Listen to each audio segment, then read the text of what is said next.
No TV ads, no paper ads, no celebrity ads. ఇదే నన్ను అందరు అడిగే క్వశ్చన్ అనమాట. నాకు ఎంతో మంది కస్టమర్ క్వశ్చన్ చేశారు, సార్ మీరు ఎందుకు ఏ సెలబ్రిటీని పెట్టి కానీ, లేదు ఏదైనా పేపర్ యాడ్ కానీ, లేదు ఎలాంటి టీవీ యాడ్స్ కానీ ఎందుకు ఇవ్వట్లేదు అని ఈ క్వశ్చన్స్ అయితే నాకు మోస్ట్ ఆఫ్ ద కస్టమర్స్ అయితే అడిగారు. First of all thank you for all your customers ఎవరైతే నాకు ఈ క్వశ్చన్ అడిగారు.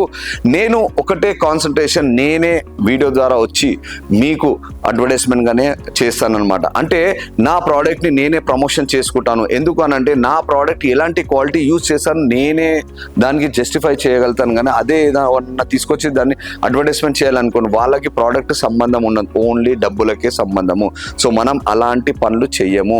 మనం ఒకటే మన మోటో, మన ఇచ్చే ప్రోడక్ట్ని, మీరు ఇచ్చే డబ్బులని జస్టిఫైగా కరెక్ట్ ప్రోడక్ట్ ఇచ్చి కరెక్ట్ సర్వీస్ ఇవ్వడమే మన motto. So switch to iFit latex mattresses without any doubts.